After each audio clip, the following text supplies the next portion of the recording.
open committee meetings, not in a public meeting until we have a quorum, and so we will not open it as a public meeting. But Christine, let's see, who's Chris? You know who that is? Chris? Paul could just be a member of the public. Yeah. I mean, so I can put people back in the waiting room, but that. No, that's Okay. fine. We'll proceed. So Christine, why don't you introduce your team and then proceed with your presentation. Great. Thank you, Paul. Thank you all. So Christine Wilson, project manager from Copley Wolf Design Group. I have here with me tonight Jim Haru and Madeline Kirshner from Copley Wolf. And so we are the landscape architecture lead on this project, but we couldn't do this without our consultant from GZA and BIA.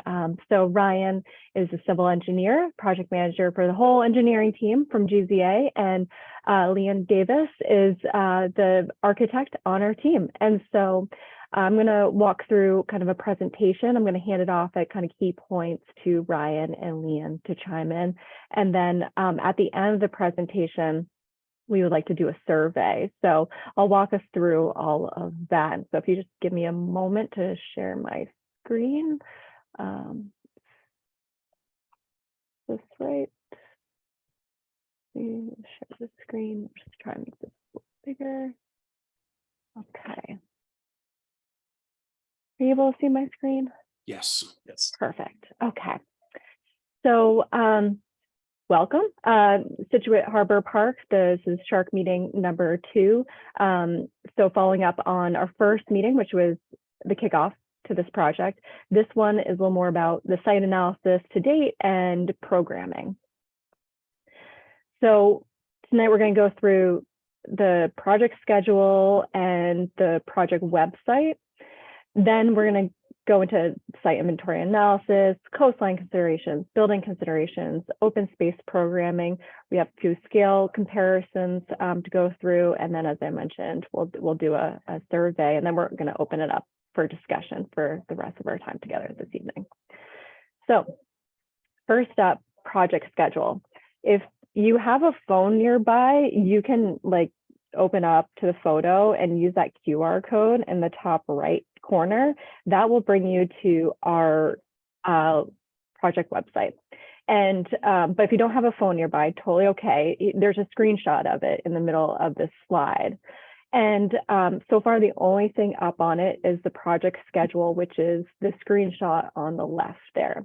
And it might be a little small on your screen, so I'll kind of walk through where we're at in the schedule. Definitely welcome input. This will revise as we go. This is, not public, until right now, right? And so as we move forward, in addition to maybe refine the project schedule, once the kickoff meeting minutes are approved, those can go up on the site. The meetings from tonight, once approved, they can go up here. The concept alternatives that our team is developing in the coming weeks will be up here. And then this, late winter, early spring, we'll do, a community survey and probably a community meeting. We still have to figure out exactly what the engagement process will look like once we have the alternatives, but we want to vet them with, key stakeholders and the public, and we'll be putting all this information up onto the website. So schedule, the kickoff meeting was in October, and so that's why it's kind of grayed out here. We are right here where the pink arrow is, December 1st. And tonight as mentioned, we're going through the site inventory analysis to date. Then at the end of December, right before the holidays, we're going to be meeting with town staff to go through kind of our initial concept alternatives. There's initial ideas our team will be working on in the coming weeks. And based on that feedback, we'll be producing, 3 concept alternatives to take to the town design review team on January 17th. From there, right now it's not concrete yet, but we're anticipating, we're going to be meeting with this group again a couple times, January through March, GZA is going to have, preliminary conversations with permitting agencies to make sure what we're looking at is feasible. And Ryan's going to go into a little more detail about that this evening. Well, as I mentioned, the community survey, public meeting, those things will happen in February, March as well, leading up to refining these, taking these alternatives and refining them into a preferred concept that we will be going to the annual town meeting in April with. So feel free to interrupt me anytime if you have any questions about the schedule, because I'm going to be moving now into the next section for site inventory analysis. So we, again, we'll have, hopefully closer to an hour, maybe at the end of this, to have open discussion, but feel free to jump in if you have any clarifying questions or things to chime in about. So if not, I'm going to move forward. Site inventory and analysis. We are still waiting on the survey. The field work was done in early November, and we're anticipating the survey any day now. So just kind of know this analysis is not based on that survey, so things will kind of shift and change and stuff. So some of these following diagrams are a little more conceptual at this point. But first, we're going to kind of take a, oops, skipped over a slide, kind of zoom out to Scituate Harbor. Ta-da, okay. To look at the context. So the road network is, the black lines. I want to highlight the sloop bus connection that comes down to our site. The Scituate Town Center is about a 10-minute walk from our site. We highlighted the Cole Parkway, the Scituate Gazebo, the U.S. Coast Guard building, the Scituate Harbor Master over there by Cole Parkway.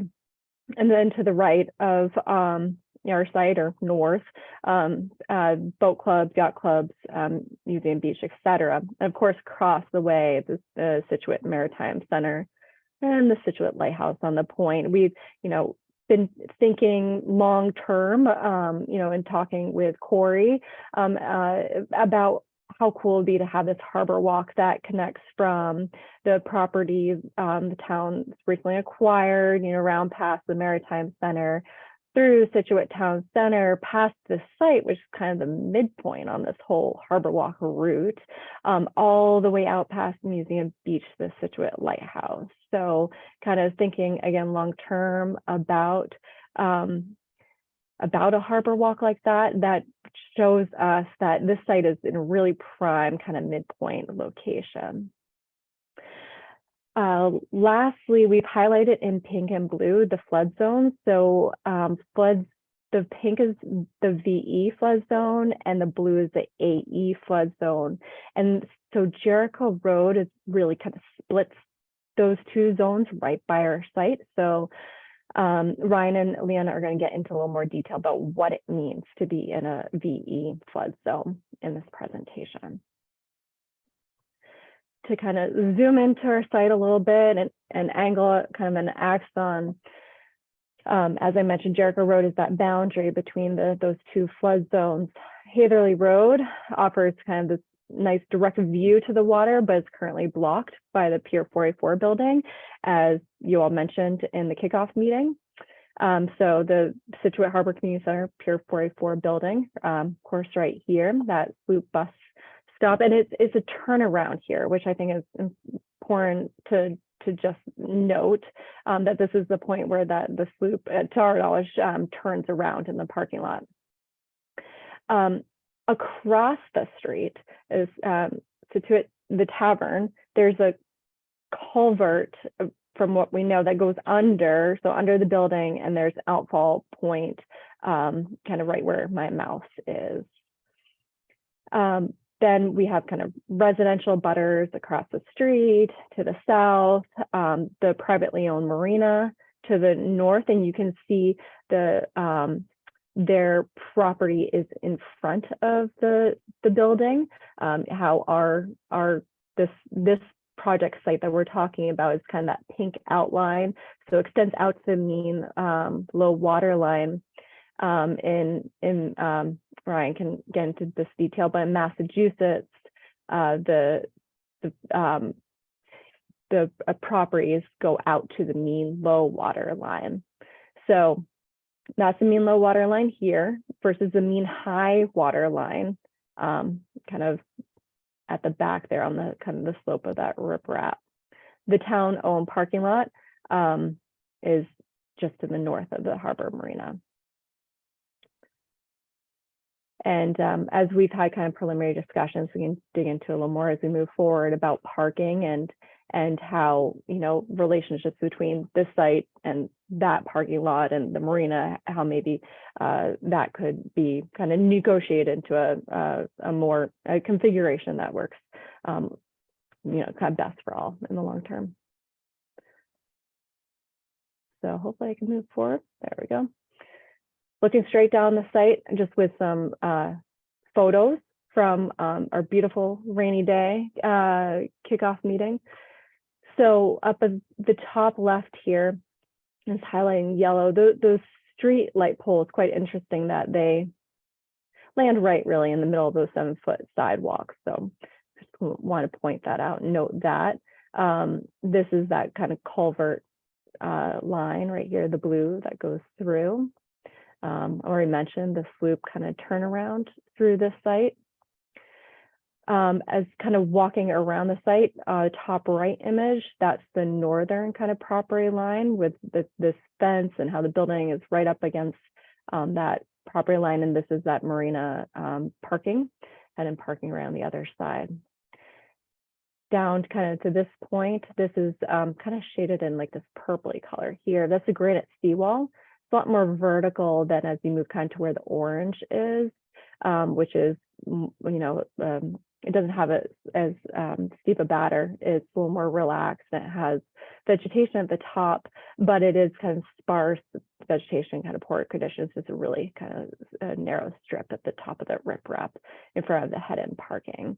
So this is kind of a view standing at the marina, looking out across at the seawall and then the riprap beyond.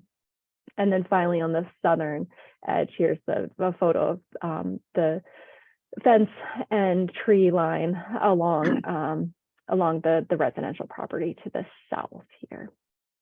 So again, we've highlighted the mean low water line and that mean high water line.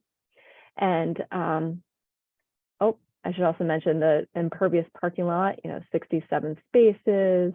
And anyways, and then this VE zone right through here is the division between the VE 16 and 18, and again, Ryan's is gonna explain that in a little more detail. So I think Ryan, it's you're up to talk about kind of coastal line considerations. Yeah, so this slide here sort of shows all of the different protected resource areas that are near the site. On one side of the site, we have the harbor, and across Jericho Road and behind the other properties is a wetland complex. So the site was most likely filled at some point historically, which is why we sit above the wetlands and between the harbor. And the presence of the water and the wetlands presents a lot of regulatory concerns for the site and really drives a lot of the permits and the regulations that we're going to need to follow for the site. And there's a whole bunch of different groups that will have jurisdiction over the site because of both of those. We'll have wetlands permitting through the town and through Mass DEP, which is things like an order of conditions. There'll be stormwater permits required for any discharge that we have. We'll have to do water quality treatment. Probably going to be a MEPA filing required with the site, depending on what the proposed use is. That's almost certainly going to be a MEPA, depending on what type of use we want to use. And then also local building and zoning, of course, and coastal zone management. In addition to that, if we decide to work below the high tide line between high tide and low tide. I don't know, Christine, if it helps go back to slide 6 for this. There's additional considerations that would take the Army Corps of Engineers would have jurisdiction over that. We would also need a Chapter 91 waterways permit. That doesn't mean we can't build between high tide and low tide. We certainly can. There just would be additional permitting considerations and actually different rules and regulations, and that would all depend on the use. One of the big things for building between high and low water is whether you're a water dependent use or non-water dependent use. The use of a park in all likelihood is going to qualify us as a non-water dependent use, which once again doesn't restrict us. It just means that we need to show that there is a public benefit because of this, which should be fairly easy because we were proposing some type of a park. So the benefit, there should be a public, and there'll probably be some environmental benefits and components to whatever we're proposing. Also, sort of getting outside of wetlands considerations, like Christina mentioned earlier, we're in a VE zone, which is a coastal high hazard area. In the state of Massachusetts, anywhere that's in a coastal high hazard area is a wetland, which that's why it's going to trigger all the wetland permitting.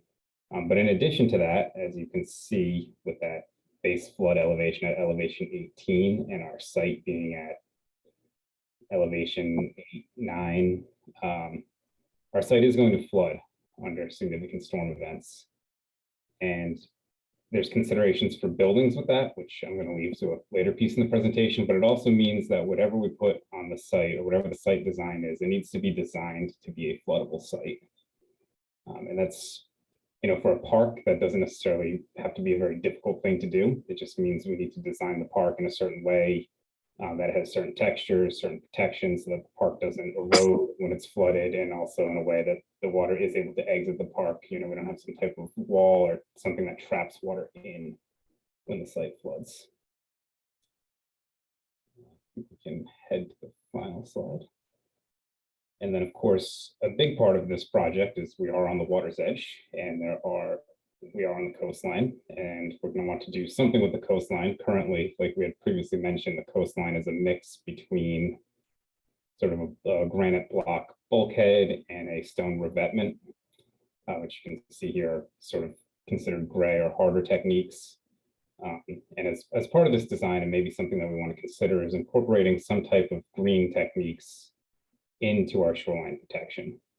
And we'd obviously want to do that in a way where we don't create a system that erodes. We will need to consider that, we're going to see wave action on this site. The site has the potential to flood.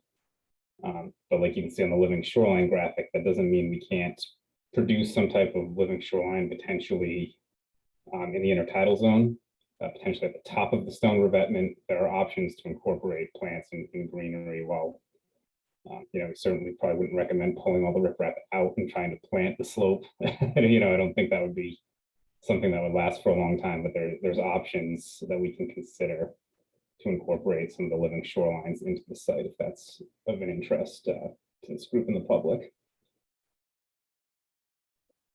Thank you, Ryan. And so, Paul, just following up on the conversation you and I had the other day in talking to Ryan and Dan Stapleton from GZA, it was as Ryan said, no, you can do things beyond the mean high water line, but there's just it's permitting challenges. And Dan's advice was, let's develop some concepts, and it'll be easier to kind of navigate the permitting requirements after we have things drawn and things to respond to. And like I mentioned earlier, Dan thinks it is both appropriate and very feasible to have those preliminary conversations with permitting agencies in February, March, before April. Great, thank you. Yeah. So I'm going to hand it off to Leon to talk about building considerations.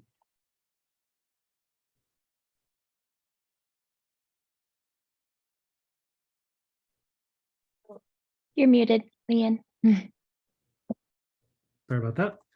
So I'm going to speak about what this VE zone, coastal high hazard area, means for. Hey, excuse me, Leon. I see Patrice has joined us, so we now have a quorum. So I'm just going to open the SHARC meeting as a public meeting, and we'll continue with the no longer proceed as a committee, but as a commission. So thank you. Go ahead.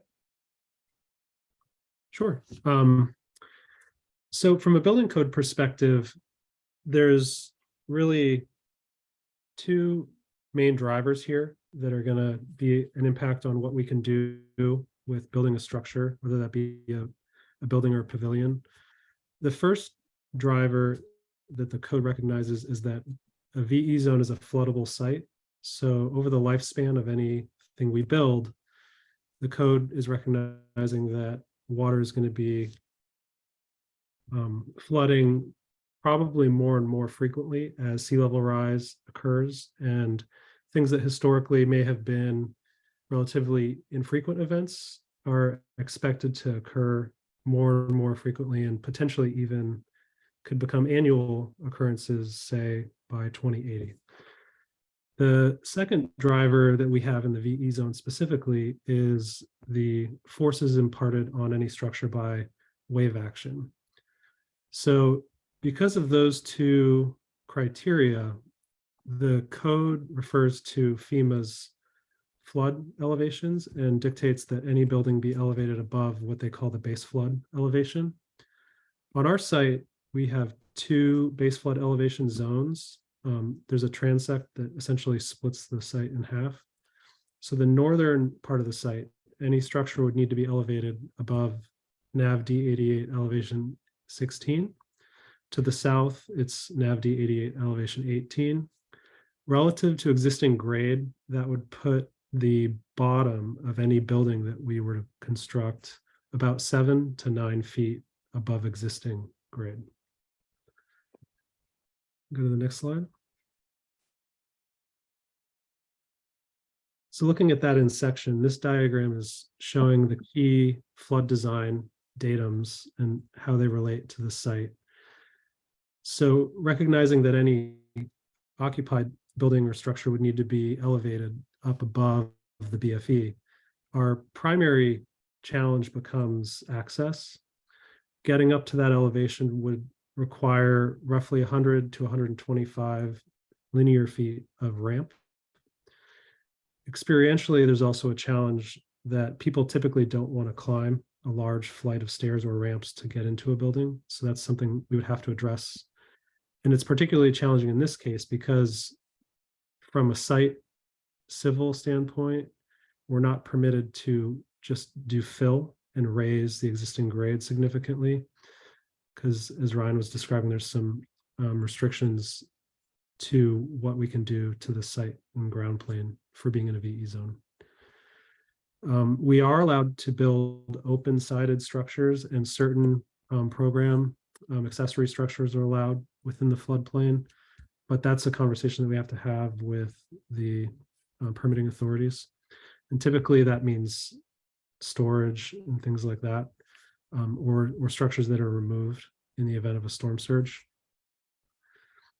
And the last point I just wanted to make on this is any building that's elevated, as we would be required to do, can be a bit controversial to neighbors and abutters when it comes to view obstruction. And so that's something that we would definitely want to be sensitive to with any design. Go to the next slide. So this slide is showing the site with some various program footprints just as a scalar reference. And these aren't necessarily proposed programs. These are more just to give you a sense of how different footprints would occupy the site, and will help us in our discussion later as we start to get a feel for what the right types of programs would be. So starting on the left with some of the smaller elements, we've got the Scituate gazebo and the Humane Society building, and those are existing structures that I think you may all be familiar with. We've also illustrated a public restroom at roughly 20 by 40. I would say this is on the larger end of what we would do for public restrooms. This would be maybe 15 fixtures, 10 women's, 5 men's. So that might be a larger footprint than ultimately what we would develop. And then to help define the spectrum of a meeting or event space, we've got a 1,200 square foot meeting space shown, and that would be sufficient for roughly 100 people. If you wanted to do more of a dense gathering, it would be less than that if you had tables and chairs spread throughout. And then 320 occupant event space, which would be more of a wedding venue or performance space, just to give you a sense of how those different things would sit on the site at scale. Go to the next slide. So we wanted to get your input on design character and what you would see a successful building or pavilion looking like on this site. There's a variety of design character spectrums that can achieve different goals. Obviously, they're all very much tied to what the functional and program needs of any structure are. And that's something that we can develop more with you as the conversation continues. But to get you thinking and help get some reactions from you, we've illustrated a few here. The upper one is looking at the spectrum of light and open versus solid and enclosed. The building on the right is at Cranes Beach in Ipswich, and that's very much a New England vernacular cedar shake clad building. That vernacular historically was always intended to be very sheltering and protective of the interior occupancies. At the other end of the spectrum on the left, you can see a pavilion that's really trying to blur the line of interior and exterior space. And obviously these two buildings would have very different uses. And so just to help spur the conversation on how you see something working. The next spectrum is intimate versus grand.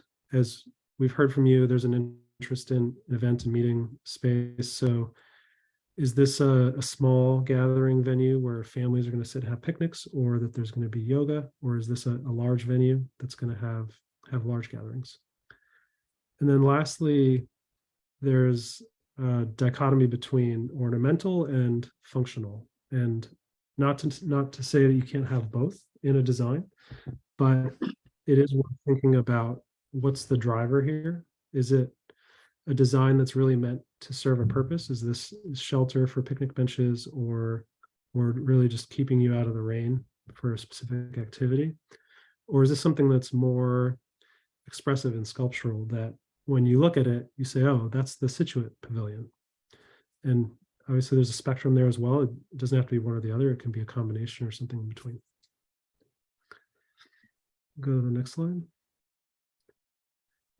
And so as we start having this dialogue with you, it can be helpful to just look at what other communities around New England have done, facing kind of similar needs and challenges. On the upper left-hand corner of the screen is the Boston Harbor Islands Pavilion in Boston, obviously. So that's a pavilion that's very much focused on education. It's got information kiosks, and that's really trying to drive visitorship out to the islands and the harbor. On the right is the Bristol, Rhode Island Pavilion, which is obviously very much a venue for events and meetings for, I'd say, medium to large gatherings. Then in contrast to those, at Revere and in Marblehead are pavilions that are very much just shelter, that are meant to sit in the landscape and provide a gathering place for people to observe the landscape. And those, don't have a lot of functional program tied to them. And in contrast to that, there's the Ipswich and Provincetown precedents here, which are very tied to programs. So the Ipswich is bathhouses, changing rooms for a beach, and Provincetown is a similar venue with restrooms and outdoor picnic areas. So hopefully after we're done with our presentation, we can dig into some feedback from you guys on what your interests are, and we'll go from there. Thank you. Thanks, Leon. Yeah, so I'm going to next kind of go through some open space programming ideas. And then when done, and we're going to put up a link, the QR code to a online survey for this group to do, and I'll send the link in the Zoom chat as well, in case you don't have your phone on hand, or you want to do it on your computer, whatever device you're watching this meeting. But we're going to kind of get your input and ranking kind of different building programming ideas that kind of Leon just threw out there, and solicit more ideas from you if they're not included on our list, and the same thing with the following open space programming list. So actually, Madeline, if you could grab the link for the survey. Okay, so Madeline's going to put it in the chat in a moment. So in terms of open space programming, I'm going to kind of go through 4 categories: active use, passive use, the more ecological focused, and more than community focused. Again, this is just lists to generate ideas. You might see, a couple of these things and be like, oh no, that is not appropriate. That's not what I'd like to have at Scituate Harbor Park. And there might be some other things that you're thinking of that aren't on our list that should be included in, one of, of the concepts, because we're hoping to get from you tonight some direction on prioritization of programming, again, both the building pavilion programming and open space programming, so we can kind of put the right things into the design concepts.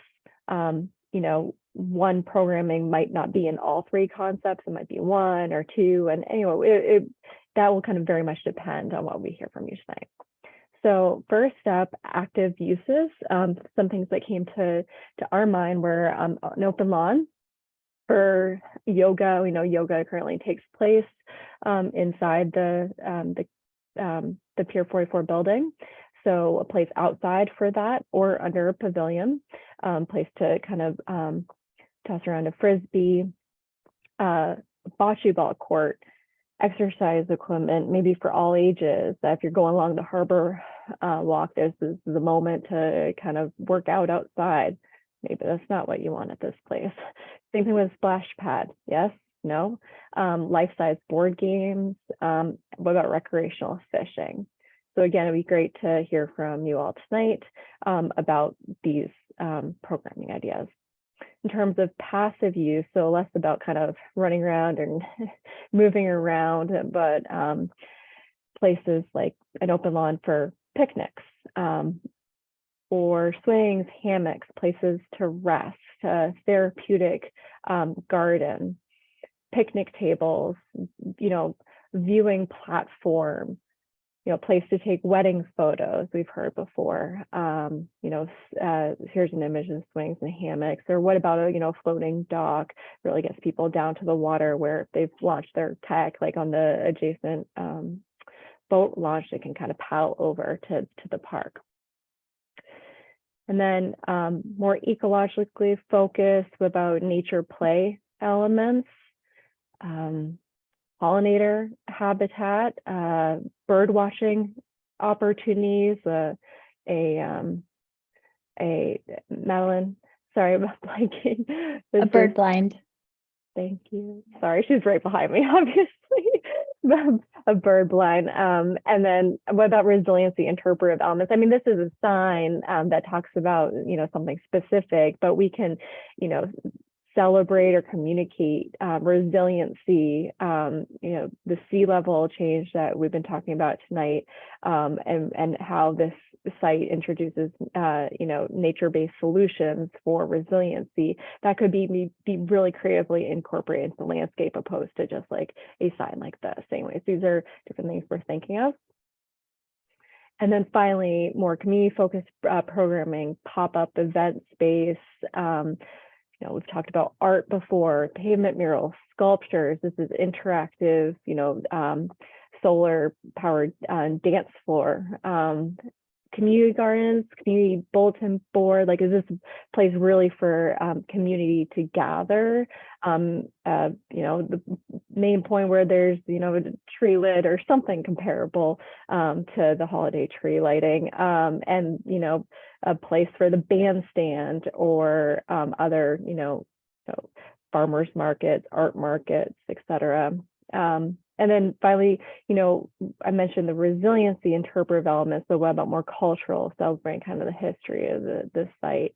There's talk of, bringing over the lighthouse light, into this site. So where different ways where we can celebrate Scituate and the history in place. So before we get your input on kind of ranking these different ideas and, bringing more ideas to the table, I just want to go through some scale comparisons, because site's only so big, and so we honestly can't fit everything into it. So that's why we're going to be doing some prioritization exercises tonight, and working with you all on as we develop the concepts on what makes sense to include and maybe what doesn't. So just kind of for context, so here's the site right here. And then these are two aerials of two of the Rose Kennedy Greenway parcels. This is one of the Wharf District parks and the North End parks. Obviously, the context is very different, but we thought it was interesting in terms of scale. For example, here's the lawn from the North End Park, and you can kind of see if maybe you could toss a frisbee, but as far as like throwing a baseball or kicking a soccer ball, there's a good chance it's going to like roll into the road or into the ocean on our site. So I think just understanding how big this site is and what you can and cannot do is important. So here's the swings in North End Park, the image I showed earlier of swings. This is a park, a splash pad, and then these gardens. Here up top, this is the lawn covered in snow from the Wharf District Park lawn, and these panels that light up in different colors at night.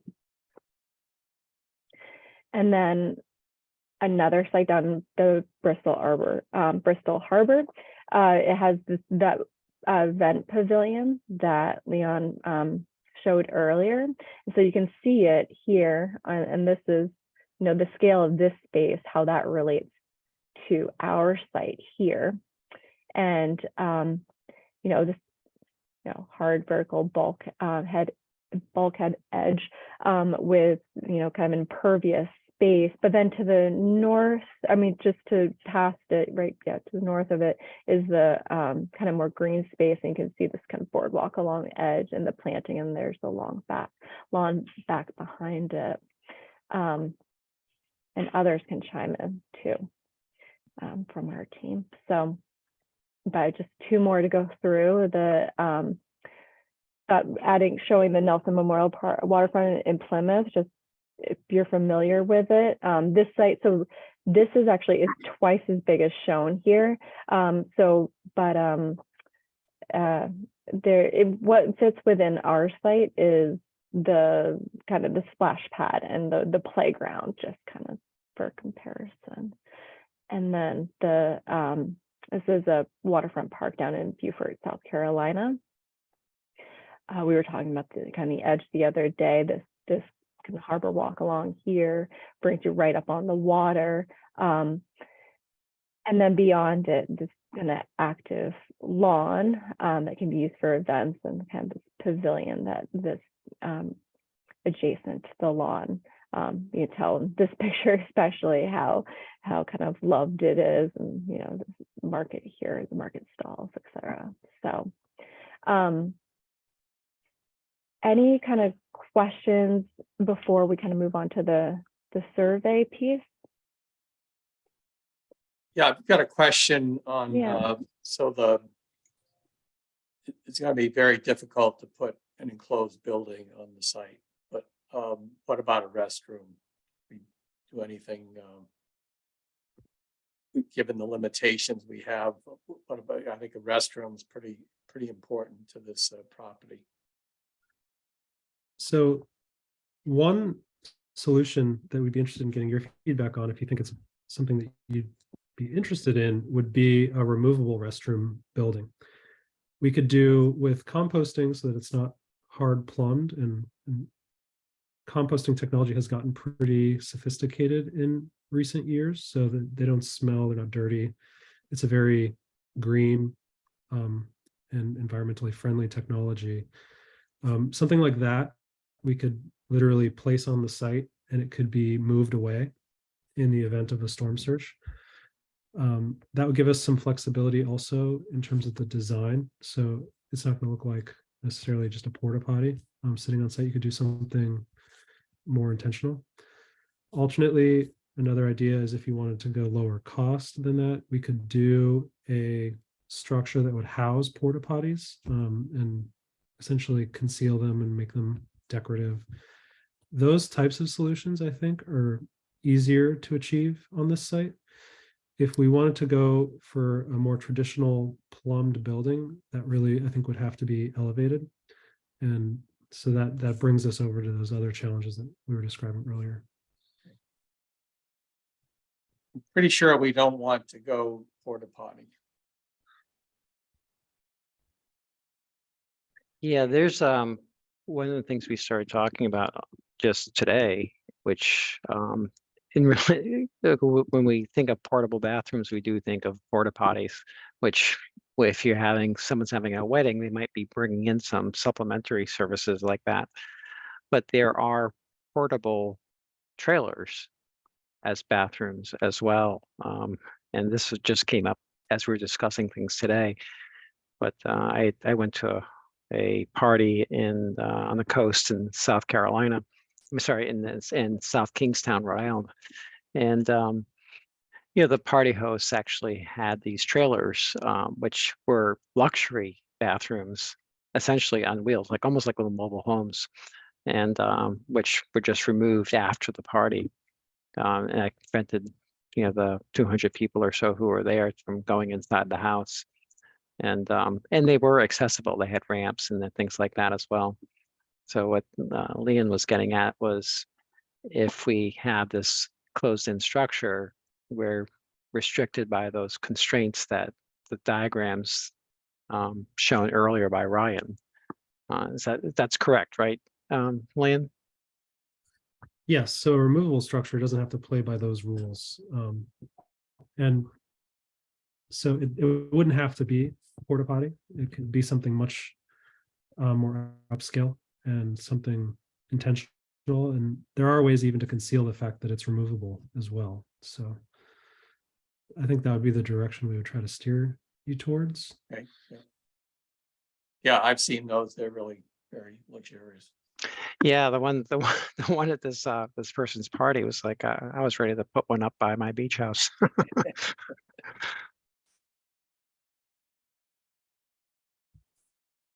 Great. So thank you. At this point, Malin is going to put a link into the chat for the survey. It's how many questions do we have? It's 11, but six questions, but there's like the comments after each one, so you can kind of fill in other ideas, as I mentioned. Survey Monkey says it's a 9-minute survey, but I'd suggest we kind of pause until kind of 7:35 to make sure you all have kind of some time to think through and fill it out, and then that will give us 15 minutes to kind of briefly present, but kind of lead into kind of other conversations and discussions for the rest of our time together. So are we finding the chat function? Yes, I am not seeing the chat function. Oh, so Madeline cannot find it. Sorry.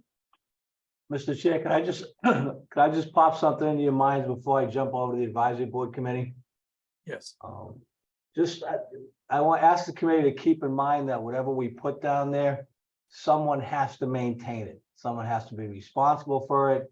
If it's a building or a pavilion, someone has to be responsible for renting it out, keeping it clean, cutting, mowing, trimming, all those things. So when you are looking at what you want to do there, keep in mind that whatever you do, it's going to be on someone's head to take care of it. So just keep that in the back of your minds as you're planning what you want to do down there, if you could, for me. We will, Jim. Thanks. And that's all I got. I'm going to jump over the advisory board. Sorry. Thank you, Jim. Thanks, Jim. Thanks, Jim. So Seth, do you know how I can share a link? So this QR code will bring folks to it. Yeah, I've got it on Oh, mine. is there a way, should I have it on mine as well? Wait, I'm just not seeing. I was able to get the QR code. I have the survey. Okay, I can also just email it to in response to everyone who's on the Zoom meeting, to the Zoom meeting invite is what I'm trying to say. So see if I can do that. Yeah, I just tested it. It is working on my phone.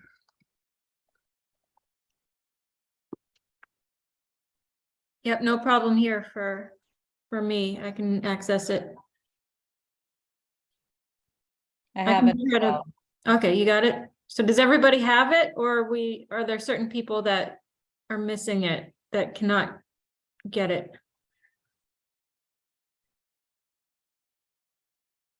I emailed, okay, Anyone else not getting it that wants to? Sounds like we're good. perfect. Paul, quick question. Is this survey just for members of the commission or is it for all participants in this meeting? Yeah, I'd welcome everyone participating. I mean, I think this isn't the last time we're going to talk about these things, so I think this is kind of some preliminary indication. This is a public meeting, so I welcome public participation. But you'll know, you know who participated. Yeah, yeah. And for the ranking, you can drag instead if you don't want to list the numbers. So that's another option to prioritize your choices. Yeah, I'm dragging. It works easy.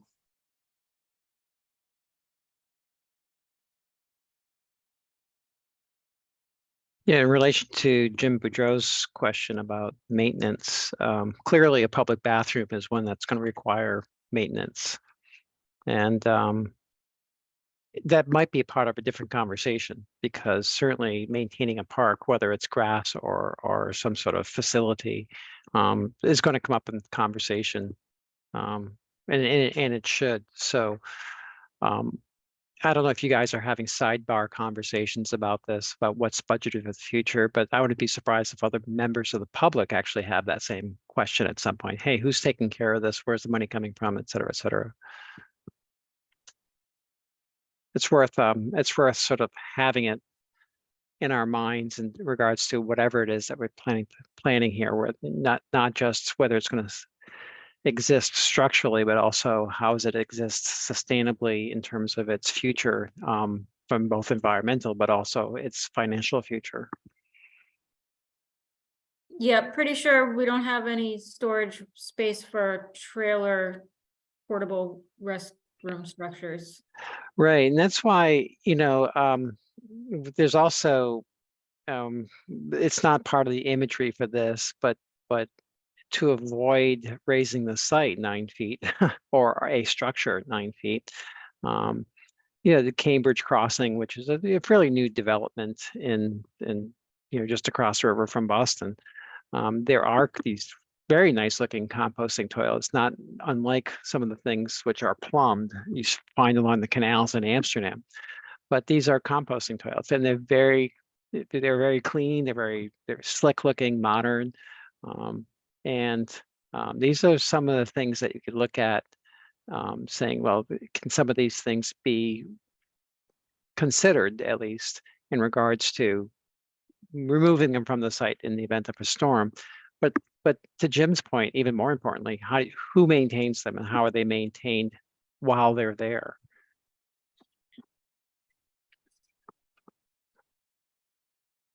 It's not supposed to be a bathroom conversation, but I'm just bringing that up. I think he raised a very good point.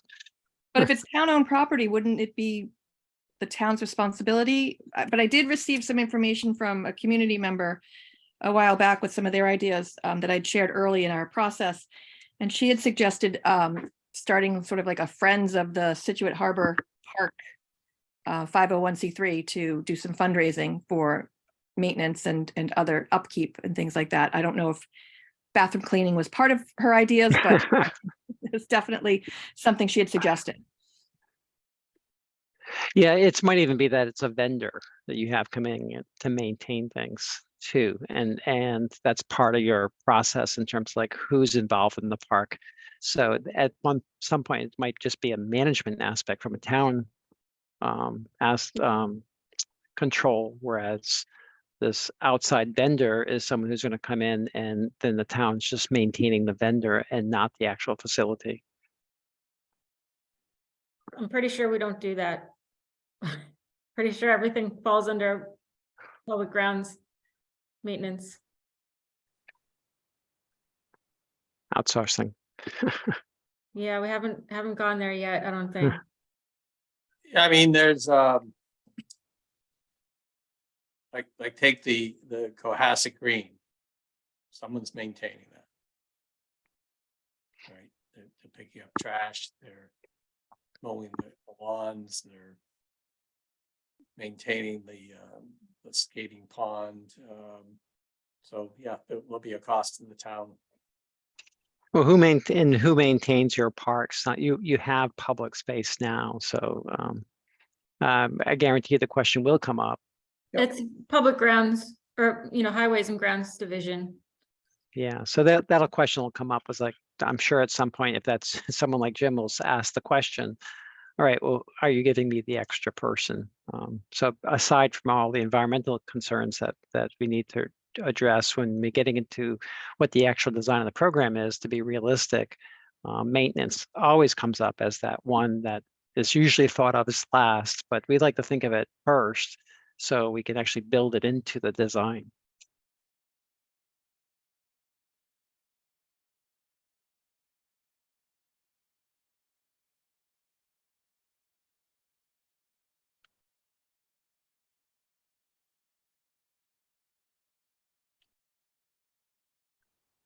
So we've gotten 3 responses so far.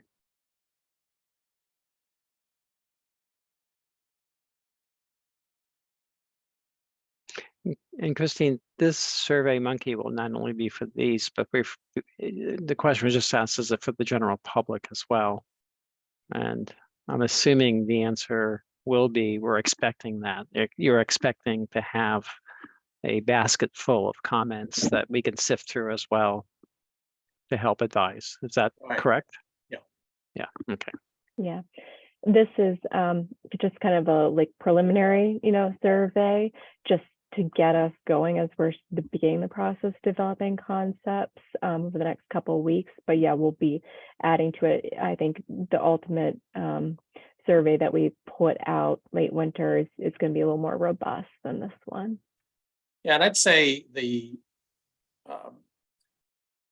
reason you divided this into phases is we need to know what limitations we have, see what's done in comparable spaces, and it makes the survey, more meaningful. So I think this has been very, very helpful. Paul, can I just ask you a question? I'm sorry I missed your last meeting in October where it seemed like you did a lot of on-site discussion at Pier 44. Are the members of Copley Wolf familiar with our organization and the input that we've had to date and what we're hoping for the school sailing program and that sort of thing? Yeah, Ed, we passed that on, and I think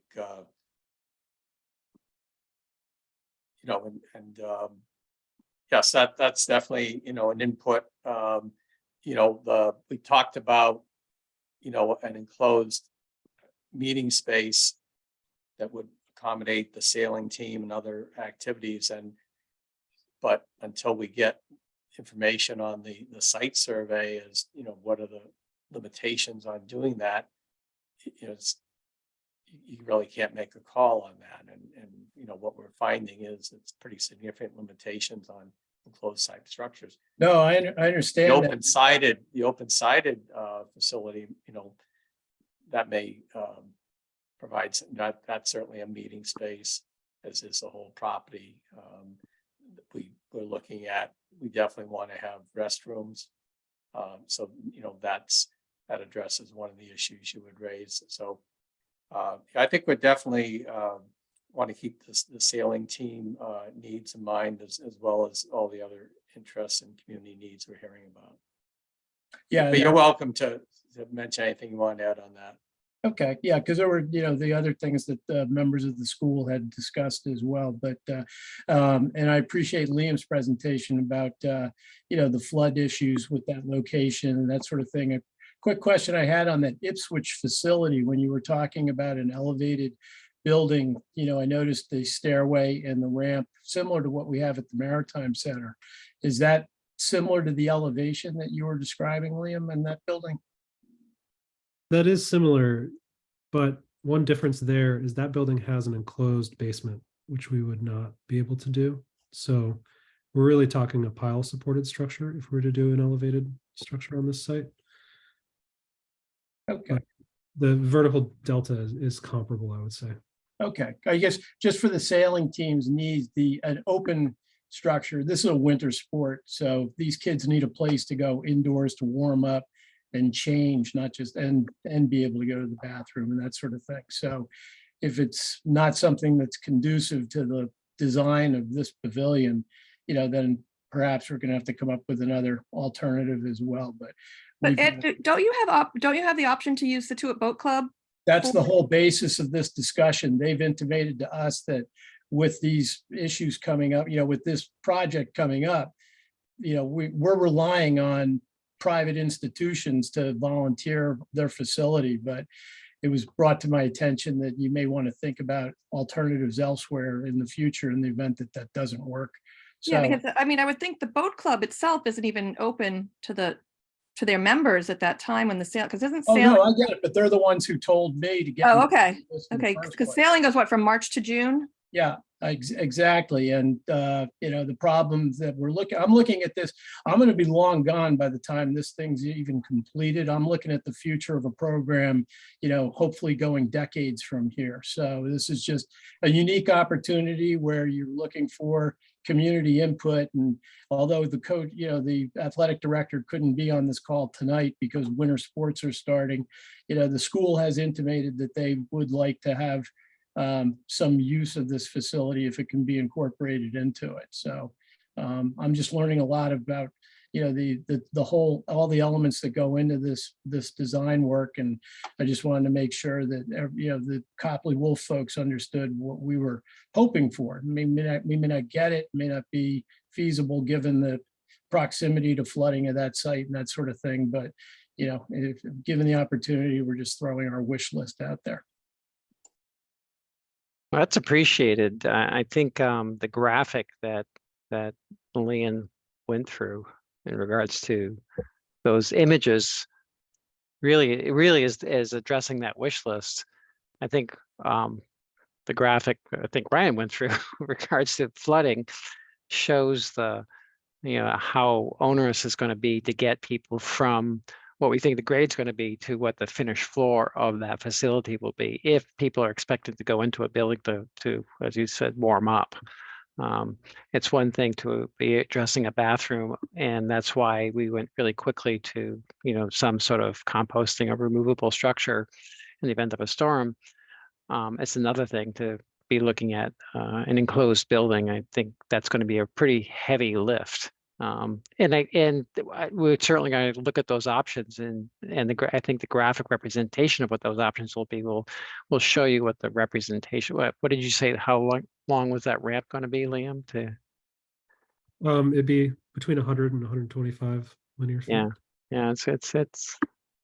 It's a long lift. Put it that way. That was something I made a note of that comment earlier as well about the possibility of a movable structure, because given the short, as Jennifer pointed out, it's a short season. It's only 3 months. Maybe there's something we could bring onto the facility, through the school. I'll talk to the athletic director about something that we might be able to incorporate into that, with their through their facility as well. So it's an interesting idea.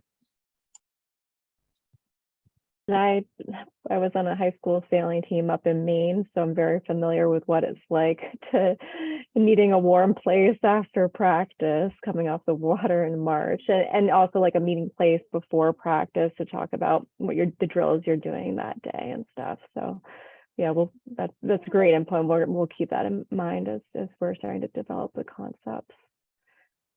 Yeah, as Ed said, there's multiple potential uses of a small space like that. The school has a marine biology course. I mean, we could list 100 of them. So what in our previous discussion, Christine, I was thinking that I was understanding that the building would be on piers. It would look more like some of the buildings down near the lighthouse. And that looked quite different from the picture you showed of Ipswich. Yeah. Go ahead, Leon. Switch is not in a VE zone, so that's part of the reason for that difference. I'm sorry, say again? The Ipswich precedent is not in a VE zone, although it is coastal. Right. So there's a reason for that difference. Yeah, so that it didn't look like a real comparable from what I understood in terms of how the look of that building as opposed to something 8 feet on, 8 feet up or something. Yeah, Paul, I think since you just returned from South Carolina somewhat recently, Yeah. there are many excellent examples of how buildings are built in coastal, hurricane flood zones, and what you don't see in a lot of those buildings is they don't have to be publicly accessible, so you'll see long stairways and such like that. Right. Exactly. But what Leon's describing in terms of having a building up on piers, so during a flooding event, the water is going under it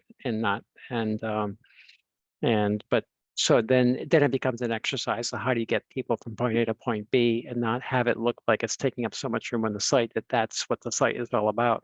Right. Hey, could you put up the Beaufort Park picture image again? Yeah. As Jim said, I just happened to be down there this spring and went to Beaufort, which is in South Carolina, beautiful town. And this park that Jim's talking about and Christine put an image up. I was thinking, wow, if we could do this, that'd be really super nice for our site. I mean, it's very comparable, as you can see, in size. And the boardwalk is spectacular. There's a viewing pier that goes out into the water. There's that pavilion. It's not an active park. There's not playgrounds and things like that, but you can picture it for band concerts and art shows, perhaps a farmer's market. Yeah, and they have their things we've talked about. I've been to their seafood festival in this park. So they'll bring all these vendors in that celebrate the fact that the shrimp season, for instance, is a big thing down in South Carolina. So Shrimp are great, by the way. Yeah, exactly. And as you know, Beaufort is a pretty hot artist colony too. So there's always art, crafts, and all kinds of stuff that happens there. It gets to Christine's point of community focused activities. So the arts, music, and they always have music in here too. Arts, music, food, all the things we all love, right? And I don't think we really need a playground space. We have the playground in North Scituate, and then I know that there's a group of women who are putting together Friends of the Purple Dinosaur to renovate that park, putting that to CPC in the spring as well. So I think in terms of like a playground play space for children, actual equipment and structures, I don't think we need to look into that. That's good. Yeah, that's good to hear, Jennifer, because as we all know, playgrounds take a lot of room, have a lot of restrictions, and having open passive areas for loose parts play which is imaginative play for kids by using elements that you can bring out there on a temporary basis. They even have that in the Rose Kennedy Greenway. They have movable carts, and you can go in there and open the door and pull out your blocks or your balls or whatever it's going to be, and it's basically loose parts play. And I think that would be almost a perfect match right here to complement structured play that you have elsewhere in town. I would actually echo with the splash pad. I know that was in a lot of the community response, but it was one of the things we had talked about over the last year through the commission meetings where, and I believe we spoke about it in our sort of design discussion a few months ago, but sort of combining that with the sculptural element. So trying to, rather than having a splash pad and a sculpture, going back to that Ross Miller visual reference of the harbor fog that's at the Greenway, having something where it is a sculpture, but it's interactive and it creates that sense of play, but it's not limited to that. You know, if you don't mind, I'll chime in as well, because Christine, when she put up the graphic in the beginning, she basically outlined my daily harbor walk. I do that loop every day.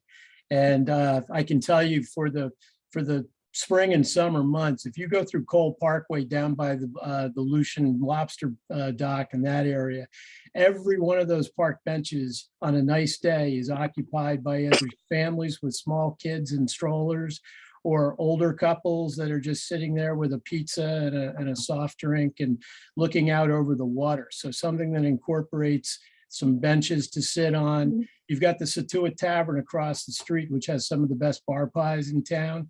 They're going to love people wanting to go in there, grab a couple of pies and go sit in the park and just look out over the water. So anything that facilitates those type of needs, your area to sit in, anything that overlooks the park. And to Jim Boudreau's comment about, minimizing maintenance as well. That interactive sculpture idea, Patrice, is a great idea too, because it sort of, incorporates the aesthetic, but also gives the kids something to do. But like when I saw the hammocks, the first thing I asked myself is how long will those things last? Right. That kind of thing. But if you take a view, in your studies, if it's too late now, it's dark and it's cold, and I'm the guy walking around in the highly reflective vest. But if in the warmer days, if you ever have a chance to see what those park benches on Cole Parkway are like over by the gazebo and the Maritime Center too, if you notice there, they have a porch in the back with Adirondack chairs that's a little known secret over here on the cliff, that if you want to just go sit down there for an hour at sunset, it's a beautiful spot to hang out. So it's the town's got some great amenities around the harbor already, and this will just complement it wonderfully. Yeah, Christine, one of the images that was just there for precedent was the swings on the North End parks. And Paul, that you must, I think we talked about it last time, that Buford Park right along that walkway, which actually is more Mason's walkway on a bulkhead than which we won't be suggesting, but having a pier of a overlook of some form. Right. But that Buford Park has these spectacular swings that every time we're there, they're occupied, and I have to say, they're hurricane proof, that kind of thing. Yeah. So, and that is a spot people like to hang out and they grab a burger from the nearby, and they go and sit there and they just hang out and watch the in that case, since it's facing east, pretty much watch the sun rise in the morning and that kind of thing. Yeah, those are the North End park swings, which are always occupied. Hey, could you talk about the floating dock concept, maybe contrasted with the observation pier?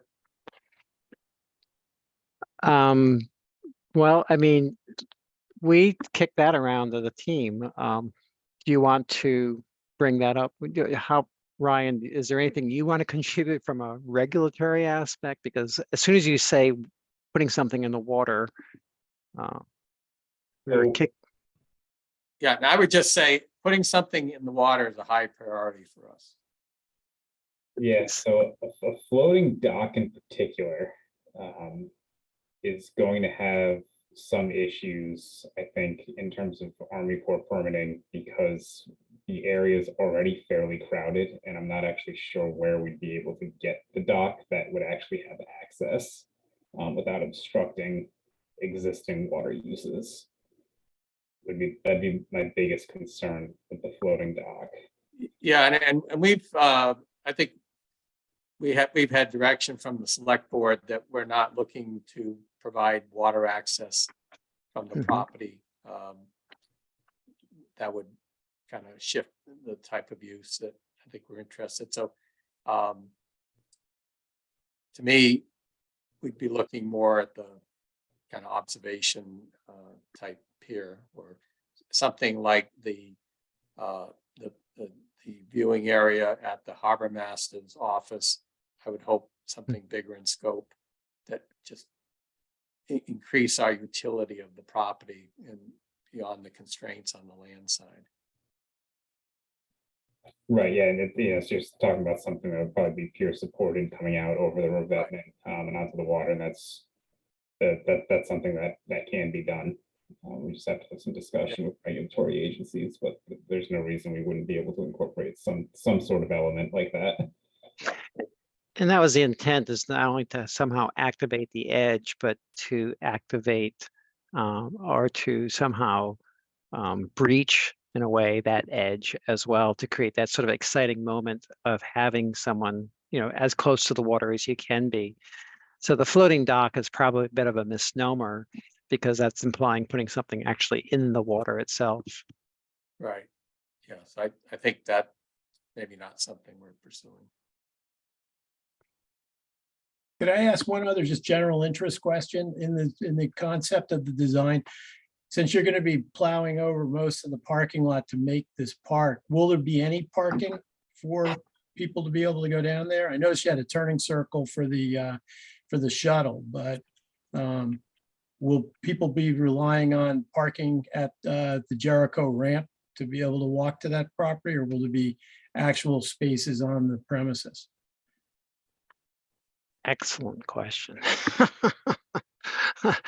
There's a loaded question. What we talked about, Corey, I think it was just you, Christine, and I, maybe Madeline as well, is, and maybe Paul, you're on the call too, but borrowing parking in a Right. way. Essentially, you have adjacency parking, which if I can remember correctly, someone said, which was underutilized. So it would be great if, it takes a village to make up something successful. If that village happens to say, hey, can we use your parking? Understanding that some of this land, I believe, and we're kicking around today, a little bit vague in terms of like exactly what's private, what's town. And so Christine has graphic on there, is that TBG area, is that exclusively private and always off limits, yet to the right of it, town parking, which could Is that be parking? Is that town parking or state? There you owned? go. That's the question. Yeah, and so we did have a preliminary discussion, and Ed, you're right, parking's a major issue. Mm, I think. Yeah, especially a beautiful summer day, that those parking lots are full. Right, but we don't want to create a parking lot, and that's all it is. So there's a balance, where we'll be talking with the planning commission about what the requirements would be for parking. Where Karen Connolly is following up on parking in that off of Jericho Road, in that lot. One thing we're very mindful of, we definitely do not want to put a burden on the Scituate Tavern property. They become the parking lot for the park. That's not acceptable. That's not right. And that's not what we're going to do. So that's a huge issue, and it's being investigated.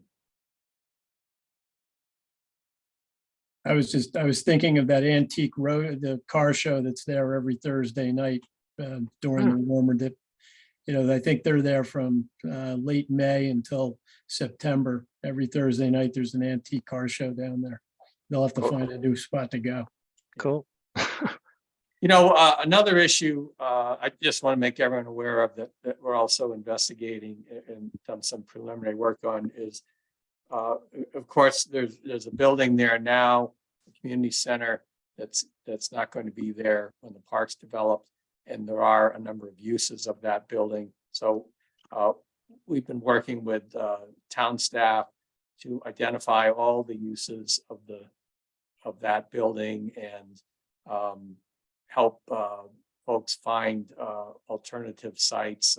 There are many around town, and certainly the park property itself could continue to accommodate meetings, particularly the kind that would work in covered space or in open lawn, like yoga and things like that. Yeah, I just got an email. There's a blood drive there on December 14th. So. Right, yeah, my wife's giving blood there. So Jen, I'm gonna hope that you'll be in a real lead role on sorting that through. So we want to, this Yeah. is, Yeah. there are uses there that I think they all understand that the building's not going to be there forever, and so that'll affect these other uses, but there have been a number of other meeting spaces and places developed by the town over the years. So that's something we plan to do as well.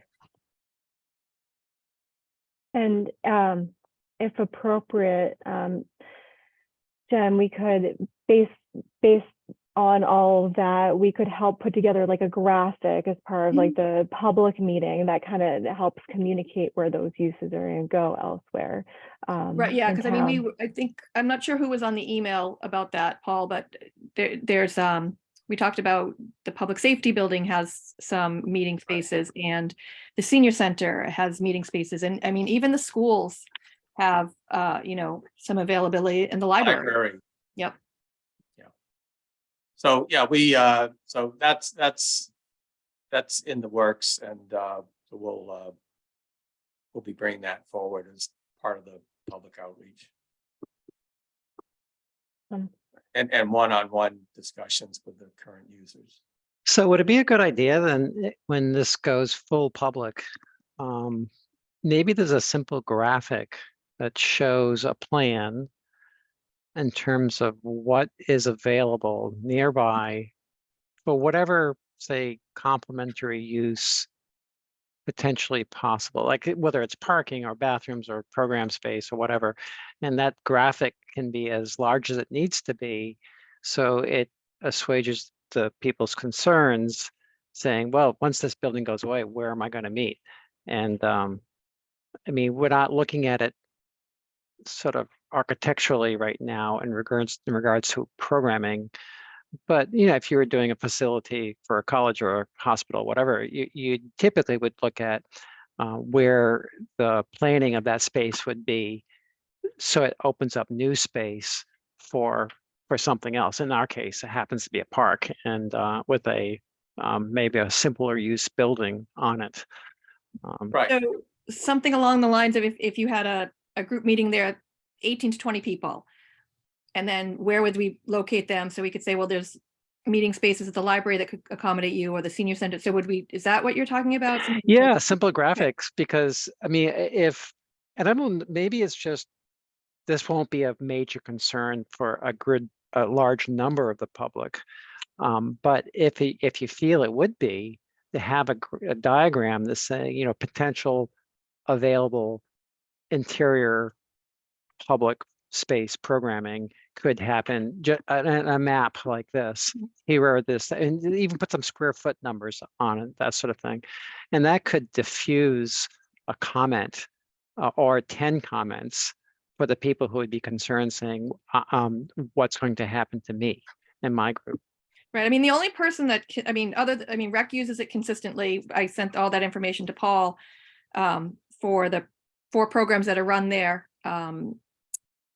Most are winter, spring, fall, and then one does run through the entire summer, but we're aware that that will probably have to move, is Anne Marie Galvin's there with Scituate Facts, sort of over into the side of the building. She sort of has some space there. So I know that we have to try to find her some space. She may even be watching this meeting too. So we'll definitely find you some space, Anne Marie. Thanks, Jen. Yeah, Jen's been on top of this issue. So yeah, as you said, That's Jim, great. we want, we'll have one-on-one discussions with the Oh, active excellent. users. I mean, the other thing, of course, is there's been a lot of activities in town that there's been no home for, and the park will provide that space as well. I can't wait for an art show there, or the band concert. There's something nice about a amazingly beautiful Friday night and sitting at a park and just listening to music and having a glass of wine or something. Right, and yeah, a pizza from the Scituate. Exactly. Have it delivered. What else do we want to cover, Christine? Well, I think this discussion has been really helpful. I mean, I have responses from, 7 folks. And so I can go through that and just with the time we still have. I mean, it's just really helpful. Actually, I'm just been going through it. I'm like, oh, this is great for us just to have, as we're going into the coming days with our design work. But since we have time, I just want to kind of report on what we heard in terms of building and pavilion types. So then what was ranked as most desirable was bathrooms, which was interesting because we were like, is it going to come in number 1, somewhere in the middle, or is it not really a priority? And so what we're hearing thus far is that it's the most desirable need in terms of building on site. Followed by open air event space for 50 to 100. 50 to 100, thank you. 50 to 100, and then of open air event space for 15 to 20. So we had like small, medium, large, as what Leon would kind of refer to it as. So medium, I guess, came in, followed by small, followed by an open air visitor center, followed by a large event space.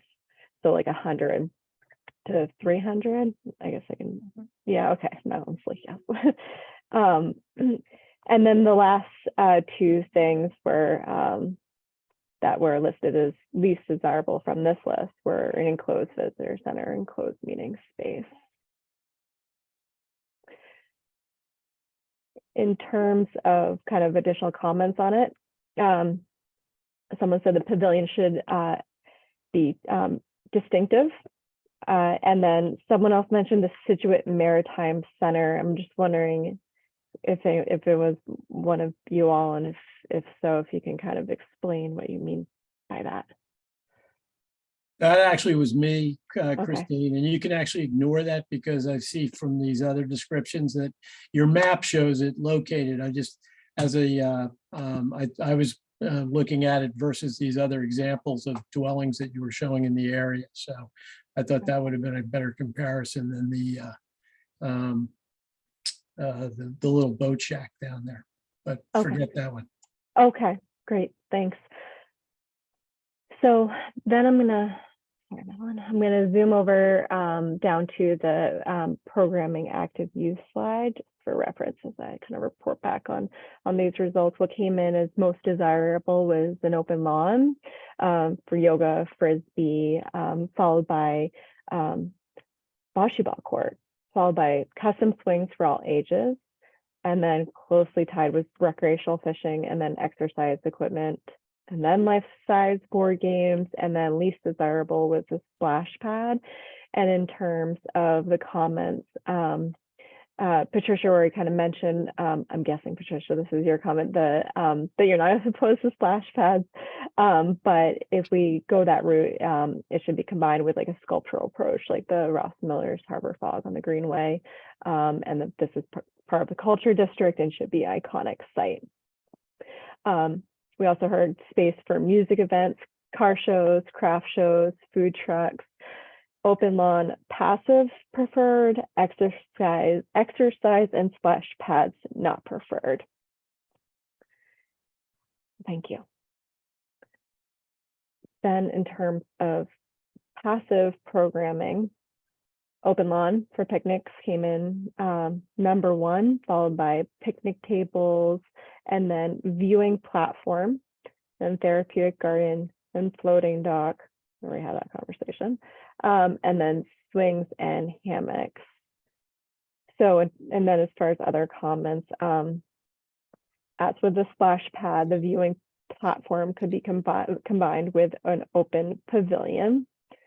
And then someone else mentioned, let's not clutter the property. That's a good point. So we'll try in our concept alternatives to not clutter it. Can I just make a quick comment too, just so I'm sure people in Scituate are aware, but they are building a garden. I think it's a pollinator garden they're building behind the library that's going to have like a little walkway. It's again with CPC money. And I think the project, they may have already put shovels in the ground to start the project. So in terms of there will be something like that already in the community. So to, like you said, not clutter. I didn't make that comment, but I agree with it. Don't clutter the space with too much stuff. I agree with it too. So, thank you. In terms of ecologically focused programming, the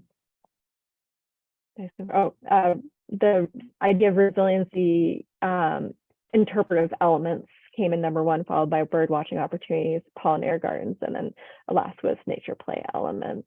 And some, I think maybe this was generally the no room for public gardens. It goes kind of with what you just said as well. And we have an amazing program at Scituate High School, an ornithology class. It's one of the few in the state, I think, and kids love it at the high school. So bird watching would certainly be very popular there.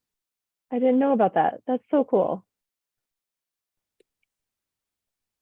So then on, sorry, the last slide here. There you go.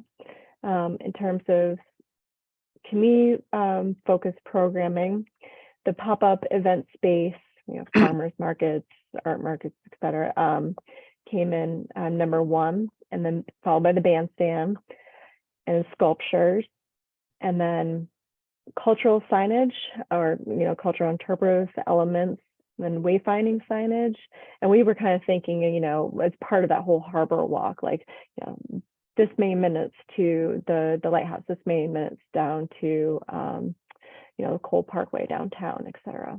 So then murals, then the community bulletin board, and then the least desirable is the community garden plot. Other comments, again, definitely no gardens. Keep in mind, Scituate has a bandstand, so we should not duplicate services. And then possible spot for static historic display as an extension of the Maritime and Mossing Museum. So then we had you all rank the programming types. The first one was passive recreation, and then it was just a tie for the active recreation, ecological programming, and community programming. So with that, I'll kind of open up into a discussion if folks want to kind of expand on what's more important, because this doesn't kind of really get at why maybe someone kind of ranked number 2 as active programming while someone else ranked ecological programming as number 2. And so just open up the conversation.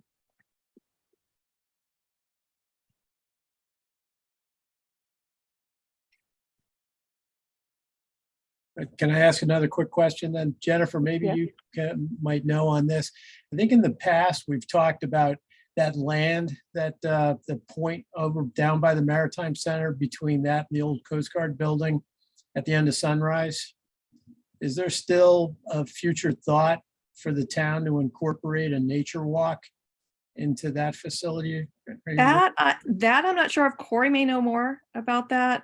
I just know a lot of the stuff comes before the rec commission for CPC if there's any recreational element to it. So that's why I kind of know about the garden walks and the playground. So don't know anything about the down by Sunset though. Well, I talked to the folks at NOAA and once again, there's another jurisdictional thing, Christine, because as you pointed out before, the Jericho ramp is state. Yeah, thank you for bringing that back up. So you have a state facility with the Jericho ramp, which I'm familiar with because of the sailing program. I have to get permission from the state every year to get a permit to use their the ramp and the docking facility there, and I'm issued parking permits. But if you look at the lower left-hand corner, down by the Scituate Maritime Center, that point of raw land down there, the people at NOAA were talking about incorporating a nature walk that would go through all the way around that property and then back to the Maritime Center again, which was, there's a much more adequate place for something like bird watching. I know that another thing I know from being down at down by Pier 44 every day is it's pretty much seagulls and cormorants. You don't get a lot of other birds down there, but in that area, you're going to get a lot more nature. So, with these other ideas that are floating around the town, it's more like finding ways to complement these two projects, because you said one of your popular things in your survey was a pavilion for 100 to 300 people. And we go back to the parking issue. You're never going to be able to have any kind of a function down there because no one's ever going to be able to park. So you're really looking at a sort of a passive sanctuary that people can walk to and enjoy. Even in Cole Parkway, you can find numerous areas to park down there. But here you're just looking for people who are going to be strolling by with their, a place to stop and rest and reflect for a while and maybe go across the street for a pizza. But you don't want to attract anybody that's going to be bringing 10, 20, 30 cars, because you're only going to have 3 or 4 months out of the year where you could even park down there. And you can't park on Jericho Road, right? No. No. It's pretty narrow. No, parking really, as Jennifer pointed out, during the high season, that's one of the reasons I have to get that sailing team out of there by mid-May, because by Memorial Day, it's Piccadilly Circus down there. Dumb question, perhaps. Who owns Scituate Tavern? Scituate Tavern.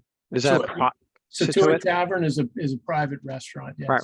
Because someone mentioned trying to prevent people from parking in their lot. Is that an issue with them? That Yep. In the summertime. Yeah. So they have to police it and say we have these, interlopers on our parking, can get them out of here, that kind of thing. If we develop a park and people want to go to the park and there's no parking, park at Scituate Tavern. So we don't want that to happen.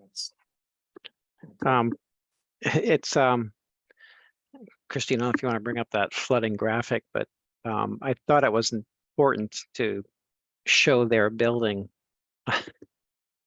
sort of in the bullseye of a storm in the future, in that section that highlights how much water is flowing through there. So there it is over there on the other side of Jericho Road where the red line is. Don't know what their flood insurance is like, but at some point in the future, and we went through this in Canoma Point too, we actually did diagrams like this, and people who are concerned that we were, putting a park that might get flooded, and so we had to actually show what their house would look like if it got flooded. And ironically, that first winter after we made our presentation, we went down during a severe nor'easter, and Canoma Point became an island. Basically, we had to wade through the water to get onto the land. So I'm just curious for the future of that building, and if does that have any impact, not on our park design, but just in the conversation someday in the future. I can attest firsthand that we've had several storms in the past 3 or 4 years where I've gone down there. That entire area is inundated by flood right past Scituate Tavern. So and you also have next to, you mentioned that TPG Marina, which used to be Daubers, and now it's a conglomerate of marinas up and down the eastern seaboard, but Mhm. they are very stingy with their parking over there. They put up, from Memorial Day to Labor Day, that's completely blocked off, permit parking only.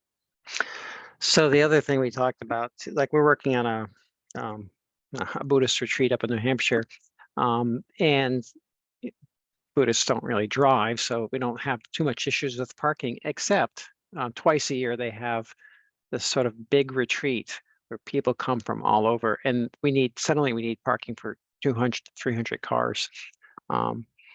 We don't have big parking lots, so what we have planned is sort of semi-remote parking. That's where people then are shuttled to this event. And when we're talking about perhaps having an event here, is that shuttle service that Christine showed the graphic for. Yeah, Jim, there's the Scituate Sloop is a shuttle that for the town, and that can be an option Mhm.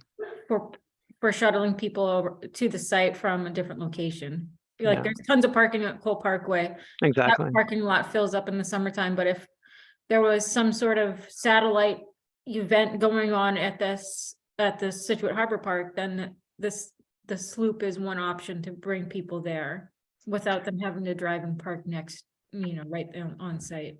Yeah, we will have accessible parking. I mean, you need to have that, but boy, to get people to use that sloop service, and maybe some people decide to walk, and maybe it's a hop on, hop off type of condition, and you really begin to celebrate, the points from the lighthouse to the center of town. And this happens to be a spot along the way. So if you say there's going to be an art walk where this becomes somewhat of a nexus of where that stop might be, well, then you can either jump on this hop off shuttle, or people decide to walk because they want a little exercise or that kind of thing. So I mean, this is that sort of it takes a village sort of mentality to make these connections to what are the other points along the way, what other services can we provide to try to help diffuse the conversation about, how do we accommodate 100 parking spots if we happen to need them. Good. Christine, what else? That really wraps it up.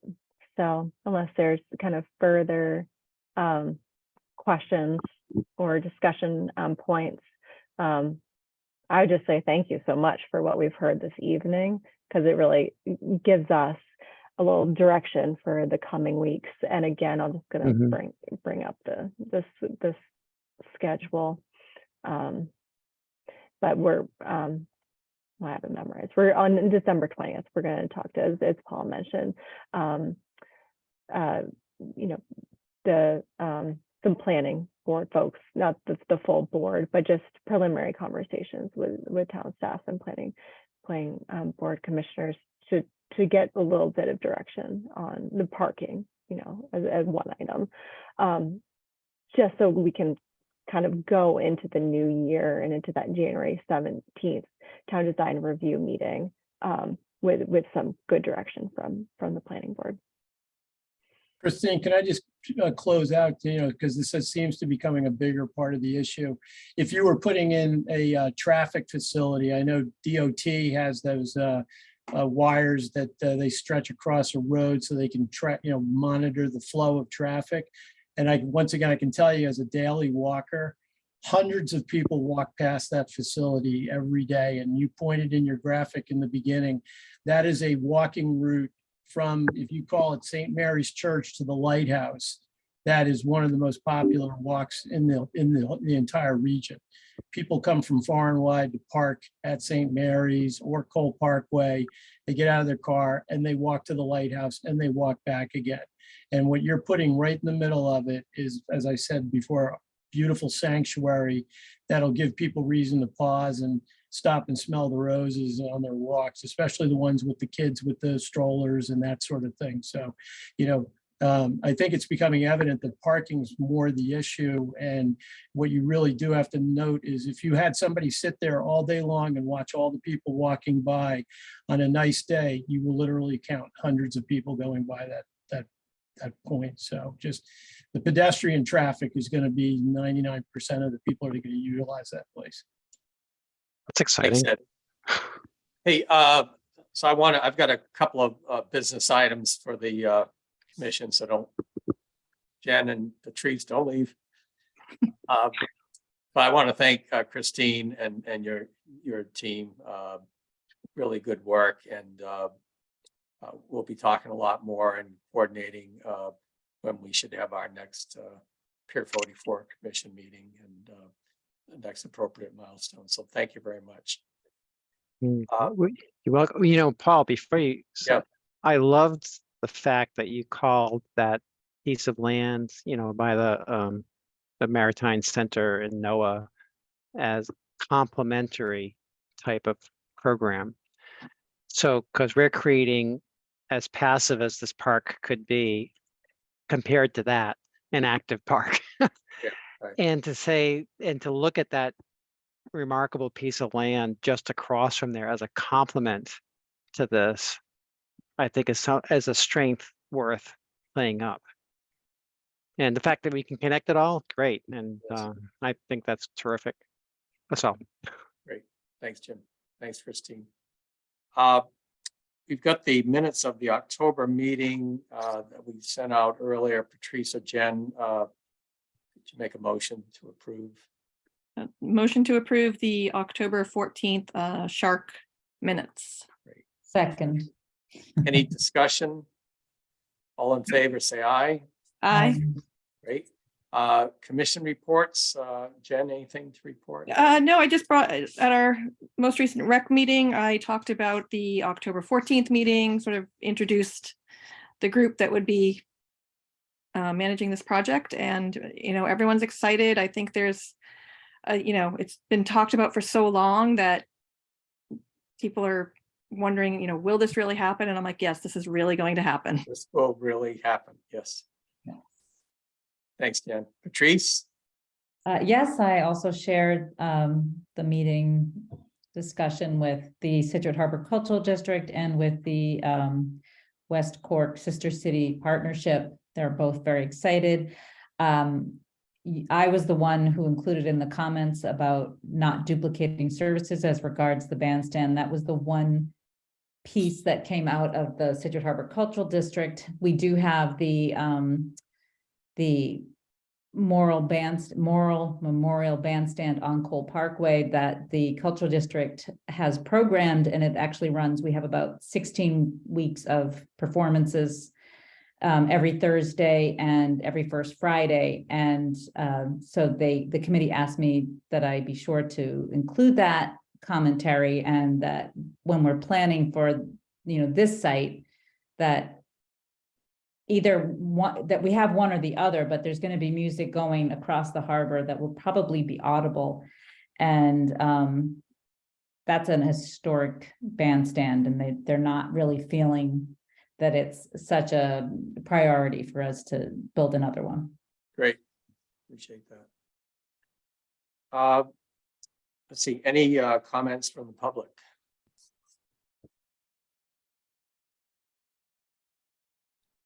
Hearing none, motion to adjourn? Motion to moved.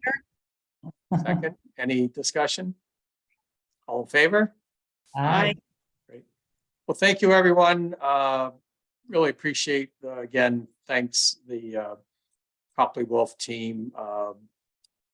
Your really wonderful work and a lot of more hard work in front of us. And we're going to be talking to the public even more. We're going to have the public engaged, and we're going to have a project that everyone's really proud of. So thank you all. Good night. Thank you. Thank you. Hey,